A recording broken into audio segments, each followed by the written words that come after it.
Hello दोस्तों, तो ये हमारी कहानी का भाग 6 है।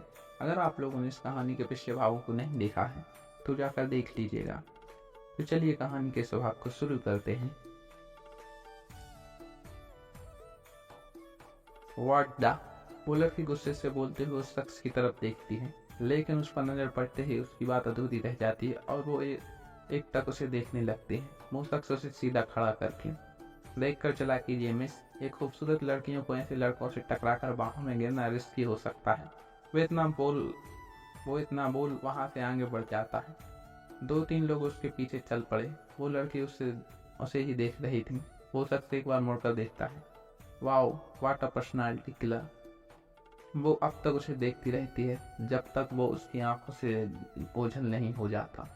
उसे अपने कंधे पर किसी का हाथ महसूस होता है। वो पलट कर देखती है और मुस्कुराकर अभिजीत भाई, वो उसके गले लग जाती है। अभिजीत मुस्कुराकर, ज्यादा वेट तो नहीं करना पड़ा? नहीं, बस अभी पहुंची हूँ। मगर आपको देर कैसे हो गई? बाय द वे, सत्यम भाई आने वाले थे, लेकिन आप? रानी उससे अलग होती हुई पूछती है। अभिजीत, सब यही पूछ लोगी तो लोगी या घर भी चलोगी? 3-4 घंटे लग जाएंगे। रानी मुस्कुराकर, चलिए। दोनों आकर गाड़ी में बैठकर वहां से निकल पड़े, इस बात से अनजान कि उन पर कोई नजर रखे हुए था। अभिजीत, आने में ज्यादा परेशानी तो नहीं हुई? रानी, नहीं भाई, आप सबके होते हुए कोई परेशानी हो सकती है भला?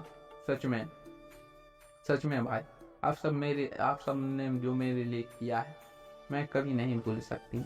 एक अनाथ को न सिर्फ परिवार दिया, बल्कि सगों से ज्यादा प्यार दिया। कभी लगा ही नहीं आयु और मुझ में फर्क किया हो। सच में कौन करता है ऐसा? अभिजीत, तुम फिर शुरू हो गई। कितनी बार कहा है, ये बकवास बातें अपने दिमाग में मत लाया करो। रानी मुस्कुराकर, ओके, आगे से नहीं करूंगी। अच्छा, घर में सब कैसे हैं? अभिजीत, सब अच्छे हैं और आयु भी आई है। रानी चहककर, सच्ची आयु आई है? ओ वाह, मतलब अब हम सब साथ रहेंगे। दैट्स ग्रेट भाई। मैंने सबको कितना मिस किया, स्पेशली आयु को। पता नहीं दादाजी हमें अलग अलग क्यों भेजा, हम एक साथ रहकर भी पढ़ सकते थे। अभिजीत, वो तो दादाजी ही जाने। आयु भी तुम्हें बहुत मिस करती थी। वो तो तुम्हें लेने भी आना चाह रही थी, मैंने मना कर दिया कि एक तो पहली थक कर आई है, फिर इतना ट्रेवल। रानी, अच्छा किया। वैसे वो अब फिर से दिखती है? अभिजीत, चल ही रही हो, खुद देख लेना। रघुवंशी इस हाउस में। अवनी आस्था के साथ खेल रही थी। वहां एक नौकर गुजरता है। आस्था खिलौनों पर पांव आ जाने से वो लड़खड़ा जाता है। अवनी उसे संभालते हुए, संभाल के काका। नौकर, धन्यवाद छोटी मालकिन। अवनी, ओफो काका, कितनी बार कहा है, मालकिन मत बोला कीजिए मुझे, आयु बुलाइए। नौकर, लेकिन बड़े मालिक। नहीं, लेकिन कुछ नहीं, आप मुझे आयु बुलाएंगे बस। और लाइए, ये सामान मैं रख देती हूँ। वो उसके हाथ से सामान लेते हुए कहती हूँ। नौकर कुछ बोल पाता इससे पहले ही एक कड़कड़ाती आवाज वहां से गूंजती है। अवनी, क्या कर रही हैं आप? दादू, मैं तो ये सामान रखवाने में काका की मदद कर रही थी। अवनी मुस्कुराकर बोलती है। राज सैनी नौकर की तरफ देखकर, तुमसे काम नहीं होता तो अपना हिसाब करवा लो। नौकर डरते हुए, बड़े मालिक, मैंने कुछ नहीं कहा। वो तो छोटी मालकिन खुद ही। राज सैनी, खुद ही क्या, वो कहेंगी और तुम उससे काम करवाओगे? भूलो मत, वो इस घर की राजकुमारी है। तुम जैसे 2 कौड़ी के लोग उससे काम करवाओगे? उसकी जूती के बराबर औकात नहीं है तुम्हारी। अवनी, दादू वो सच बोल रहे हैं, मैंने खुद ही। राज सही। अवनी, आप चुप रहिए, हमें मालूम है हम क्या कह रहे हैं और क्या नहीं। फिर नौकर से, और तुम, आज के बाद अगर ऐसा कुछ हुआ तो तुम्हारी खैर नहीं। चलो निकलो यहाँ से। नौकर, जी मालिक बोलकर सामान लेकर चला जाता है। राज सहजी, अवनी, आपसे कितनी बार कहा है इन छोटे लोगों पे मुंह ना लगा कीजिए। ये नौकर हैं तो इनसे वैसे ही बर्ताव कीजिए। आगे से ध्यान रहे, दूर रहिएगा इनसे। अवनी सर झुकाकर, जी दादाजी। राशि जी वहां से चले जाते हैं। फेरी, चलिए ना खेलते हैं। अवनी मुस्कुराकर आस्था के साथ खेलने लगती है। अभिजीत रानी को लेकर घर पहुंचता है। वहां सब उससे मिलकर खुश होते हैं। अवनी आकर उसके गले लगकर, फाइनली तुम भी आ गई। रानी, हाँ बहुत मिस किया तुम्हें। दोनों चहक कर एक दूसरे से बातें करते हुए अपने कमरे में चली जाती हैं। रानी, आयु, तुम बहुत खूबसूरत हो गई हो यार। शिमला में कोई बॉयफ्रेंड बनाया या नहीं? अवनी, रानी, मैं वहाँ पढ़ने गई थी, ये सब करने नहीं। वैसे भी मुझे इन सब में दिलचस्पी नहीं। रानी, हाँ पता है, बहुत बड़ी बोरिंग हो तुम। अली हंस का, हाँ वो तो हूँ, मगर यूं तू तो हॉट एंड हैपनिंग है। तू बता अपनी इंटरेस्टिंग स्टोरी। रानी, खाक इंटरेस्टिंग स्टोरी। दादाजी के पहरेदार के होते हुए अपनी मर्जी से सांस भी नहीं ले पाती थी। जब देखो तब भूत के जैसे सर पर सवार रहता। बट नाउ ऋषिद, यहाँ ये टॉर्चर नहीं होगा। अभी हंसकर, किसने कहा? जब से शहर में आई हूँ तब से पीछे लग गए हैं। रानी उसके पास बैठकर, हाँ तो हम दोनों है ना मिलकर इनकी पहरेदारी की हवा निकाल लेंगे। दोनों एक दूसरे को ताली देते हैं। अवनी, चल अब थोड़ी देर आराम कर ले, फिर भाभी माँ डिनर के लिए बुलाने आ जाएंगी। रानी अवनी की गोद में सर रख कर लेट जाती है। रानी, सच में आई, सबको बहुत मिस किया मैंने। बाहर सब था मगर कुछ भी नहीं। अवनी, हाँ मैंने भी सबको बहुत मिस किया। चलो चलो कोई ना, अब तो साथ रहेंगे ना, खूब मस्ती करेंगे और मिलकर भाई की शादी में धूम मचाएंगे। रानी, हाँ ये तो वैसे मैंने तू डांस की प्रैक्टिस भी कर रखी है, तुझे भी सिखाऊंगी, देखना सब देखते रह जाएंगे, स्पेशली बॉयज। अवनी, रानी तू बिगड़ गई है। रानी, कहाँ यार, वहाँ तो बिगड़ने का चांस ही नहीं मिला, बिगड़ना तो यहाँ है तेरी मदद से। अवनी, कुछ भी, ऐसे कामों में तेरी कोई मदद नहीं करने वाली। रानी उसके सामने बैठकर, मदद तो तू करेगी। वैसे एक बात तो मैं बताना भूल ही गई, एयरपोर्ट पर मेरी किसी से टक्कर हुई। वाई गॉड, वाई गॉड, आज क्या बंदा था, हैंडसम, हॉट, क्या एटीट्यूड था। सच में आयु, मेरी तो नजर ही नहीं हट रही थी। काश वो फिर से मिले कहीं। अवनी, रानी क्यों पका रही है यार, कौन क्या पका रहा है यहाँ? आराधना आते ही वो कहती है। रानी, कुछ नहीं भाभी माँ, हम दोनों बस बातें कर रहे थे। आराधना, हाँ चलिए मैं आप दोनों को बुलाने आई हूँ, जल्दी से नीचे आ जाइए डिनर के लिए। डिनर नहीं भाभी माँ, हिटलर के दरबार में पेशी करिए। सत्यम वहाँ आता है। आराधना, सुधर जाइए तेवर जी, वरना किसी दिन हिटलर के हत्थे चढ़ गए ना तो कोई बचाने वाला भी नहीं मिलेगा। अवनी, थोड़े दिन रुक जाइए भाभी माँ, फिर इनको सुधारने वाली आ रही हैं। रानी, अरे हाँ याद आया भाई, मुझे भाभी से मिलना है। अवनी, हाँ भाई मुझे भी। सत्यम, हाँ तुम दोनों मरवाओगी मुझे। चलो कोई बात नहीं, निकालता हूँ कोई आइडिया। वो छोड़ो अभी, चलो जल्दी, वरना अगर हिटलर हमसे पहले पहुंच गया तो सबसे पहले हमारी पेशी हो जाएगी। सब हंस देते हैं और फिर डिनर के लिए जाते हैं। चौहान इंटरप्राइजेस। अरे तू अभी तक यहीं है, जाना नहीं क्या? साहिल आशीष के केबिन में आते हुए कहता है। आशीष, चलते हैं। साहिल, कहाँ आशीष? सेलिब्रेट करने। साहिल, सेलिब्रेट किस खुशी में? आशीष, बस ये भी चलते हैं। दोनों वहां से चल पड़ते हैं। दो तीन घंटे गुजर जाते हैं। 2-3 दिन गुजर जाते हैं। रानी को तो बाहर जाने का मौका मिलता है।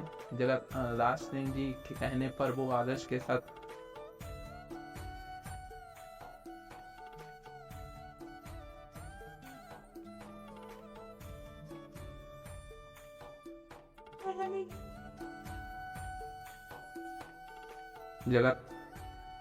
राज सिंह जी के कहने पर वो आदर्श के साथ राधिका के घर शगुन लेकर जाती है। वहाँ सबसे मिलकर दोनों घर के लिए निकलने लगे, तभी आदर्श को किसी का फोन आता है। बात करने के बाद वो रानी के घर जाने को बोलकर वहीं से ऑफिस के लिए निकल गया। रानी गाड़ी की पिछली सीट पर बैठी थी और आगे ड्राइवर के साथ एक शख्स यूनिफॉर्म पहने बैठा था। शाम होने लगी थी। रानी को पहली बार मौका मिला था बाहर आने का, तो वो पूरा फायदा उठाना चाह रही थी। वो कुछ सोच समझ कर ड्राइवर से कहीं चलने को कहती है, मगर साहब ने सीधे घर आने को बोला है। ड्राइवर बोलता है, हाँ पर अब मैं कह रही हूँ ना, भूलो मत कि तुम एक मामूली ड्राइवर हो और मेरी बात मानना तुम्हारा काम है, ना कि मुझ पर हुक्म चलाना।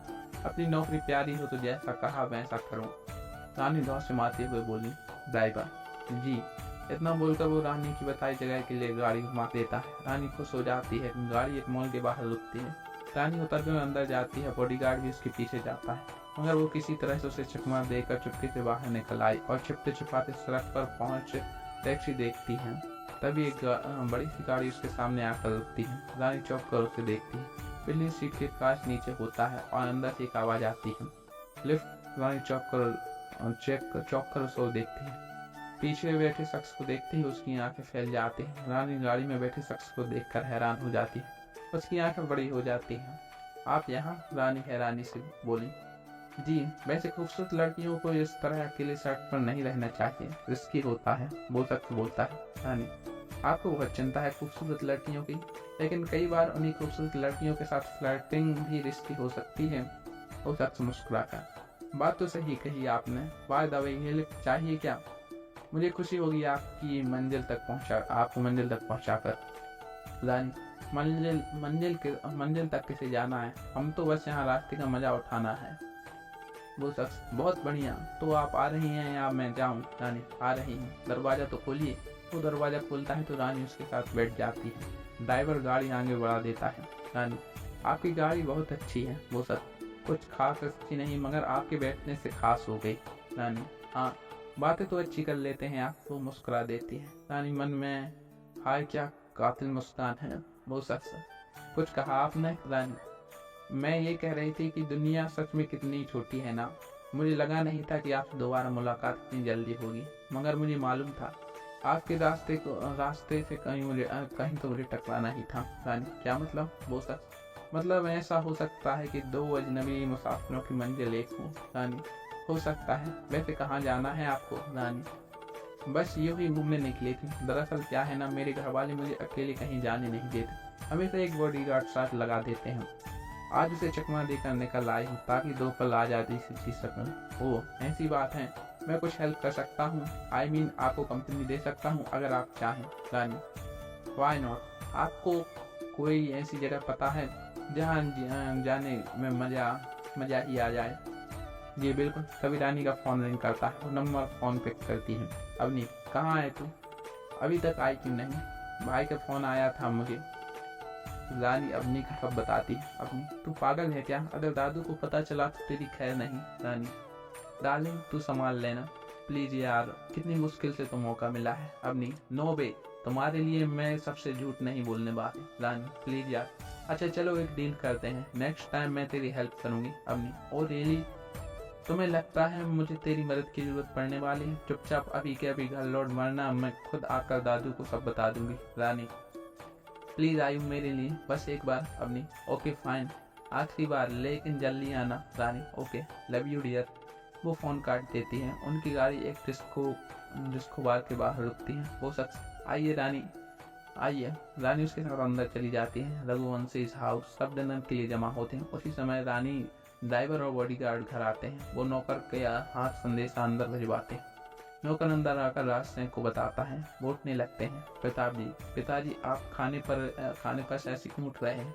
उन्हें ही अंदर बुलाकर पूछ लीजिए क्या बात है। राज सिंह जी, पिता शायद आप भूल रहे हैं, इन्हें घर में प्रवेश करने की इजाजत नहीं है। जूतों की जगह मंदिर के बाहर ही होती है, अंदर नहीं।